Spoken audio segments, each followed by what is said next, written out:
24. Matthew 24. Matthew 24, verse number 13. This will be your last chance to stand. It's 12 o'clock.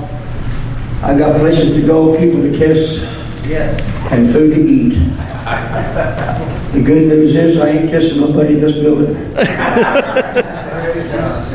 Can I get a thank you, Jesus? Thank you, Jesus. That's what I'm talking about. But he that shall endure unto the end, the same shall be saved. I bless you.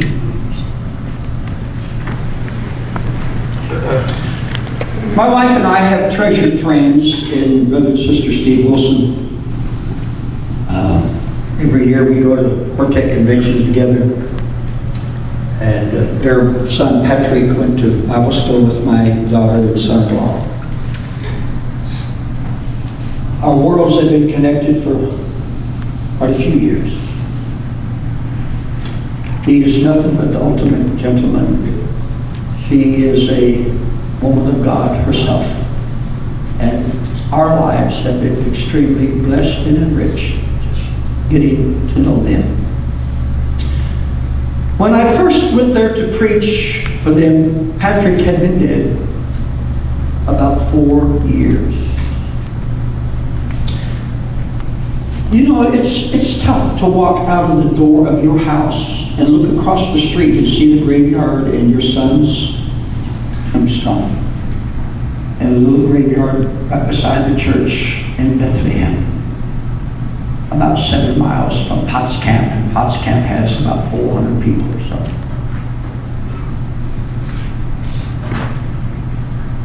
He told me with tears how he grieved over the loss of his son and how he'd gone to that grave almost daily. I'm sitting there crying. Let me just tell you, the Bible said to rejoice with them that rejoice. And it also says that I'm supposed to mourn with them that mourn, or grieve with them that do that as well. But you see, if you're a saint, you've got someone to go to, but who does a preacher go to? Who does a pastor go to when he feels the need to talk? I actually carried 2 handkerchiefs with me there for the couple weeks that I was there.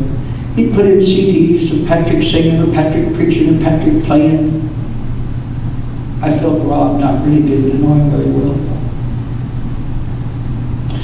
I come back a year later and get ready to go out to eat. They've given, the church has recognized and honored Patrick. His picture was hanging on the wall in the vestibule. So they get out in the vehicle. We're going to go get something to eat, a Sunday dinner. And Sister Wilson says something to me that I have never forgotten. She said, Brother Ballestero, I remember reading something, I don't know if it was in a newspaper or if it was in a magazine, where there was a group of sports writers that got together to honor a hockey player.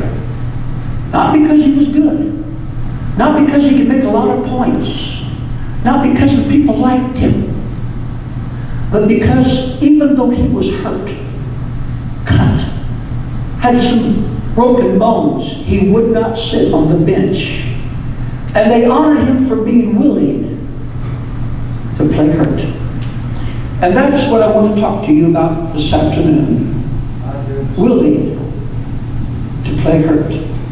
Job said it this way, though he slay me, yet will I trust him. And then he says this, but I will maintain my ways before him. What do you do when you're hurt? I'll tell you what you do. You keep on singing. You keep on praying. You keep on coming to church. You keep on loving God. You keep on paying your tithes. It's called life, brothers and sisters. We can't get out of this world without crying. We can't get out of here without knowing what pain's all about. What do? You just keep on living for God. Amen. Though he slay me, yet will I trust him. I'm going to maintain my ways. I'm going to keep on doing what I've always been doing. If you're looking for a church If you're looking rather for a reason just to sit back and soul up, you'll find one. If you're looking for a reason to quit worshiping, you'll find one.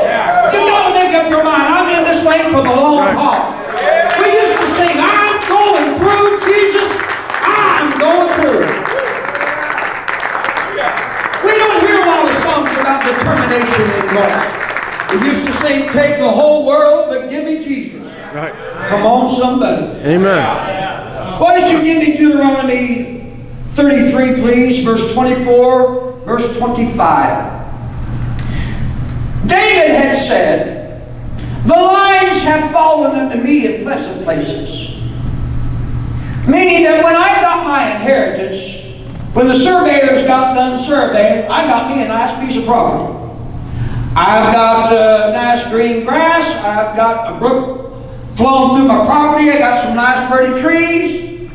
If you've ever been to Israel, it ain't pretty everywhere. There's a lot of rocks. Can I get a witness? That's why stoning was so much fun. There's just a lot of ammunition everywhere. Deuteronomy 33, verse 24, 25. Here's Moses passing out the inheritances to Israel. By the time he gets to the tribe of Asher, this is what he says. And of Asher, he said, let Asher be blessed with children. Let me tell you something, Michigan District. It's God's will that you be blessed with children in your churches. That new babes be born into the kingdom of God. It's God's will that your churches grow in the Holy Ghost. Amen. Let me just throw this out. The day you start having problems with worship. Do you know how that God shut up David's wife, Michael's womb because she had a problem with his worship? Right. God will shut up the womb in your church where no babies will be born the day you start having a problem with worship. Right. Worship is everybody's business. Don't let these people be your worshipers. Right. You praise God. Right. You worship God. There's no substitute for it.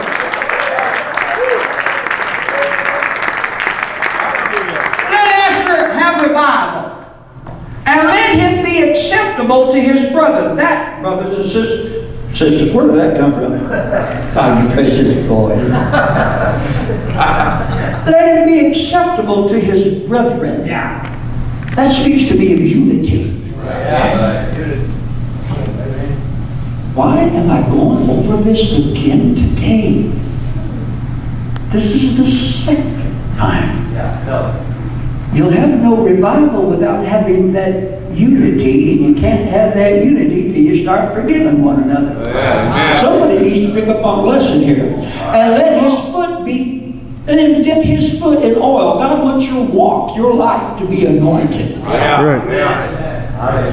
Verse 25. And then he changes verb usage. It doesn't say the word let anymore. He says, thy shoes shall be iron and brass. I have pictures on my computer, usually even on PowerPoint, of just a mountain of nothing but boulders and rocks and people trying to walk through it. God chose not to change the circumstances, but rather to equip them to go through the circumstances without feeling what normal people would feel.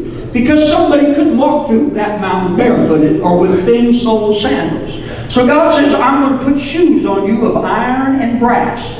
You won't feel what everybody else is feeling. Some folks say, well, how in the world did you survive that? You have to say, I don't know. Well, I would have come and helped you, but I didn't know what to say. And you'll have to say to them, it's probably a good thing because it made me turn to God and He helped me through the situation.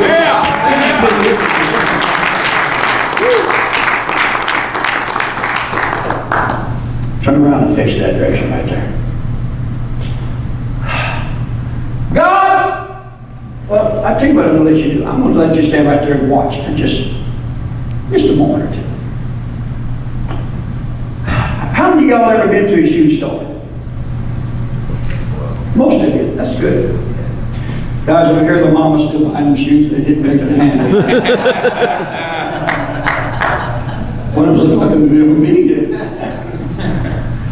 When you go to the shoe store, you pick up a shoe and you say to the salesperson, if there's one handy, do you have this in black? in a 12 deep. You determine the size, the color, and the style. But it never dawned on you that God's got a shoe store? And you don't get to pick the style. You don't get to pick the color. And when He puts a shoe on you, I just tell you, Jack, it fits the first time. Can I get a witness? You're walking down the street minding your own business. Not business, business. And you hear it.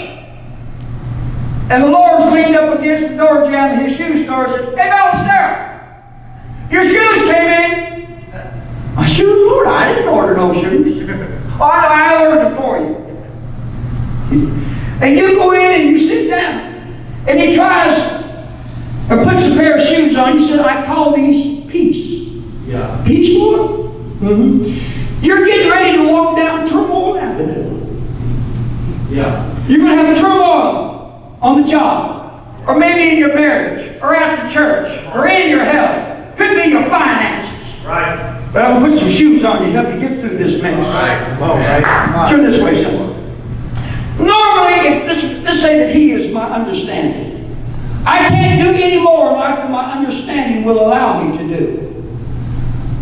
But the book said He will give me peace that passes my understanding. Yeah. How did He do it? I don't know. I have no clue. Somehow it's by God's help I got this far.